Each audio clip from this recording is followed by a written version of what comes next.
Hello guys ಇವಾಗ ನಮ್ಮ ಸಿಂಧು ನೇರ್ಲೆಂಡ್ ಕೊಡ್ತೀನಿ ಬಾ ಅಂತ ಕರೆದವಳೆ. ಸೊ ಹೋಗ್ತಾ ಇದ್ದೀನಿ. ಸೊ ಹೋಗಿ ಬರೋಣ ಬನ್ನಿ.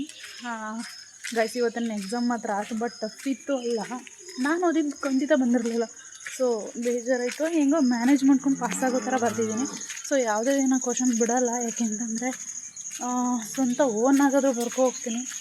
ಸೊ ಬಿಡಿ, ಆಗಿರೋದಕ್ಕೆ ಯಾಕೆ ಯೋಚನೆ ಮಾಡಬೇಕು. ಈಗ ನೇರ್ಲೆಂಡ್ ಬರೋಣ ಬನ್ನಿ. ಗೈಸ್ ಮಳೆ ಬಿದ್ದರೆ ಇದೊಂದು ಪ್ರಾಬ್ಲಮ್ಮು. ಹೆಂಗೆ ಹೋಗೋದು ಯಪ್ಪ. ಗೈಸ್ ನೋಡಿದ್ರಲ್ಲ, ಇಳ್ಗ ಏನಕ್ಕೆ ಮನೆ ಬರೋದು ನೀನು? ಈಗ ಕೊಟ್ಟ ತಾನೆ. ಏನೇನು ತಗೊಬಂದಿದೆ ಇಲ್ಲಿ? ಕುರ್ಕುರಿ ಆಮೇಲೆ ಹಾಂ. ನೀ ಬಾಯಿ ಮುಚ್ಚು ಮಗಳ. ಹಾಂ ಅವನಿಗೆ ಗೊತ್ತಿಲ್ಲ. ಹಾಂ ಸರಿ ಬಾಯ್. ಎಲ್ಲಿಗೆ ಬಂದೆ?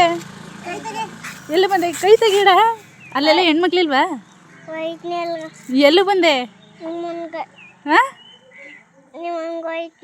ನಿಮ್ಮನ್ ಅಗರ್ ನಾನು ನಿಮ್ಮ ಮಟ್ಟಿಗೆ ಹೋಯ್ತೀನಿ, ನೀನು ನಮ್ಮ ಮಟ್ಟಿಗೆ ಹೋಗು.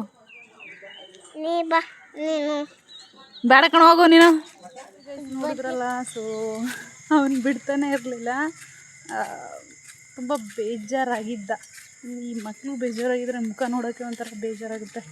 ಸೊ ಏನೂ ಮಾಡೋಕ್ಕಾಗಲ್ಲ. ಸೊ ಗೈಸ್ ಕೊಟ್ಲು ಹೋಗ್ತಾಯಿದ್ದೀನಿ ಮನೆಗೆ. ಸೊ ನಮ್ಮ ದೇವ್ರನ್ನ ನೋಡಿ ಅಲ್ಲಿ ಕಾಣ್ತಾ ಇದೆಯಾ ಗೈಸ್? ಇವತ್ತು ಅತಿಥಿಯಾಗಿ ಯಾರು ಬಂದಿದ್ರು ಗೊತ್ತಾ? 2 ಕೆರೆ ಹಾವು ಮತ್ತು 1 ನಾಗರ ಹಾವು. ಅದು ಎಷ್ಟು ದಪ್ಪ ಆಯಿತು ಅಂದರೆ ನೀವೇ ನೋಡಿ. ಅದು ತುಂಬ ದೂರದಿಂದ ತೆಗೆದಾಗ ಈ ಥರ ಕಾಣ್ತಿದೆ, ಬಟ್ ಹತ್ತಿರದಿಂದ ನೋಡಾಗ ತುಂಬ ಅಂದರೆ ತುಂಬ ಭಯಂಕರವಾಗಿ ಕಾಣ್ತಾ ಇದೆ ಗೈಸ್.